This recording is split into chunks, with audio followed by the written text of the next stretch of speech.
What is going on, everyone? Narrated Reddit Stories here, and today we have a story from r/StoriesAboutKevin, where people post their stories, the most less intelligent people on this planet, the Kevins and Kevinas. So sit back and relax and enjoy some Kevin cringe.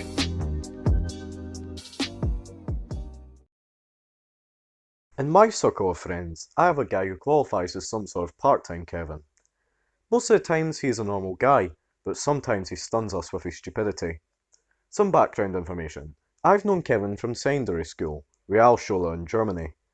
So for about 12 years now, and he is the only one from this original group of friends who never went to university or cared about higher education, and is working in a dead-end job in finances. Most of our common friends' work has to do with politics in one way or another, so our conversations often revolve around current political events. And of course, Kevin always wants to participate in those conversations. The problem: Kevin has never read a newspaper or even watched the evening news. He's completely unaware of current issues, and his most used sources are Facebook posts and the headlines of news stories. Not the story itself. He literally just reads the headline and thinks he knows everything you need to know. Kevin once got enraged by the fake news.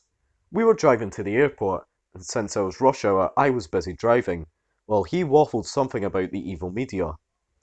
At some point he started to tell me about one of our common friends, he didn't mention the name since he wanted to protect his identity, who works for the ZDF, Second German TV, a public service broadcaster with one of the biggest newscasts in Germany, who had told him that the German government and the CIA are in control of the news, and probably the Zionists too.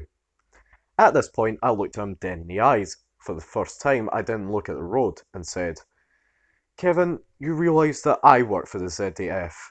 Also, I'm the only journalist in our circle of friends, so he couldn't have meant anybody else." He needed some time to process the information, muffled something about, "Yeah, no," and went silent for the rest of the journey.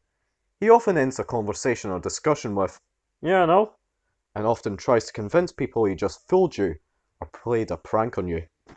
For a few weeks, Kevin became a climate change denier. For 2 weeks. The climax of the climate change denying was at the evening of a birthday party we were both invited to, so we drove together. This time he drove the car, so I was actually able to listen to his thesis about how climate change was a hoax constructed by the solar power industry to kill off the German economy. I calmly explained to him that he was talking nonsense. And then we decided to stop for a quick snack, since both of us haven't eaten anything, and drinking on an empty stomach is not a good idea. So we stopped at a local Turkish kebab shop, and Kevin started again with his climate theories. First relatively harmless with his theory that all climate scientists just forgot to calculate the sun and water into their equations, but then started to talk about how Merkel orchestrated the climate lie to give braunen Muselfickern, roughly translated to brown Muslim fuckers, but I can't really translate the racial slur, an excuse to come to Germany. He said this in front of the Turkish shopkeeper, who refused to serve him after this. Kevin's explanation was, "The guy's probably a racist who doesn't serve Germans," despite the fact that I was served, and I look as German as you can, pale, blue eyes, and blonde. Monday after the party, he sent me a bunch of articles with the message, "Read and learn." At first glance, the articles seemed like the normal climate change denying stuff, but I was stuck in a train on my way to work, so I looked a bit closer at them, and it turned out that those articles are designed to catfish climate change deniers into reading them, and then convince them that climate change is a real threat. I just texted him back if he even had read the articles, and he confidently answered that he literally had studied the articles and is now even more convinced that climate change is just a hoax. When I confronted him with the actual content of the articles, he just replied, "Yeah, no, it was just a prank." After this, he became a strong advocate for environmental protection and denies that he ever denied climate change.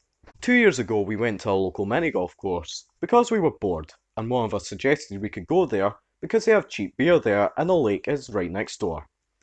When we arrived, Kevin started to get a bit grumpy and didn't want to play mini-golf anymore since it is a game for little children, because children are also mini, so mini-golf must only be for kids, and he felt embarrassed by us because we played a children's game. After some minutes of convincing him, he finally gave in and played along. Well, he slopped along and fucked around in every course to show us how boring the whole thing was. He also drank like one beer, 0.5 litres per course, and was wasted when we reached the 11th hole out of 18. He then proceeded to call some other friends and loudly proclaimed how boring everything was and that we were so embarrassing since we played a game for babies.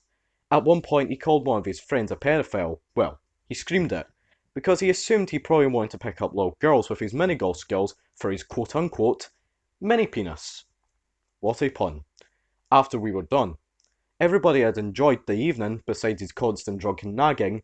The folks he called met us because we wanted to drink a few cold ones at the beach.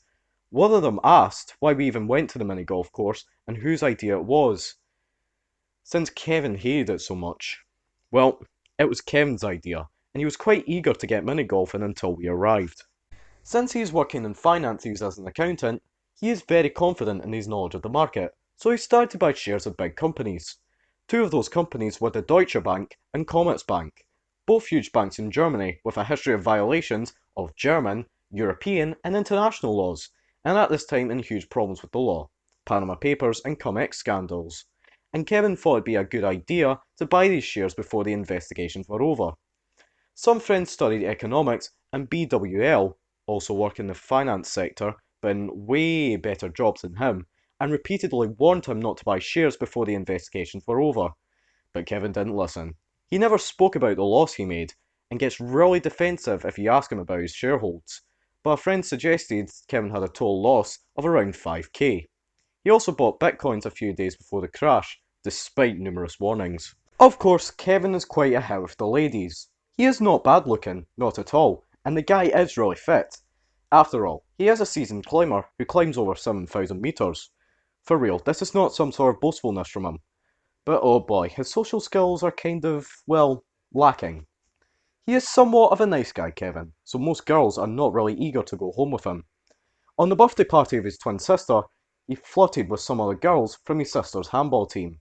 I was not present at this party, since his sister and I don't get along, but another friend was present, who presented us with Kevin's hottest moves.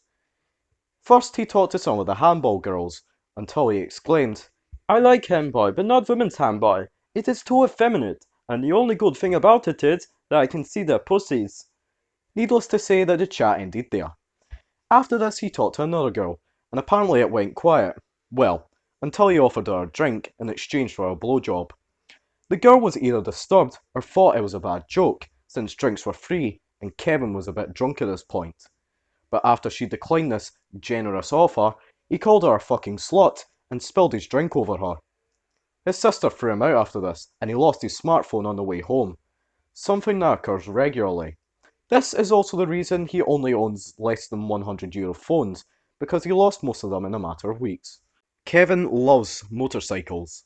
He is not allowed to drive one, since he never got the required license you need in Germany, but this fact never stopped him from buying one. Kevin had the brilliant idea to buy a broken bike and restore it himself, since he thought it'd be cheaper. The problem is, he knows jack shit about engines, and none of his friends, including me, could help him either, since nobody knows much about this stuff. He tried to hire someone to repair the bike, but it was too expensive, so he decided to leave the thing to rot in the garage. But Kevin would not be Kevin if he would have just recognised his mistake and tried to resell it or something like that. No, no, no. He bought a second bike, which was also broken. Now he has two broken motorbikes, and he can't park his car in the garage anymore. He constantly tries to sell them to one of us, with little to no success. My favourite story is the one where he actually joined a political party and helped them campaign in our local community. A few months before the general elections in Germany 2017, he joined the AfD, Alternative for Germany, an alt-right party. Something no one was really happy about, but okay, and claimed he had donated around €2,000 to the party.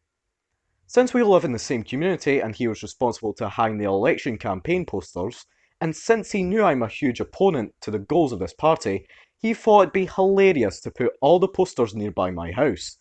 I literally woke up and opened my window and was greeted by two FD posters. So for the whole month until the elections, I had to look at those posters and couldn't do anything about them, since removing election campaign posters would be illegal.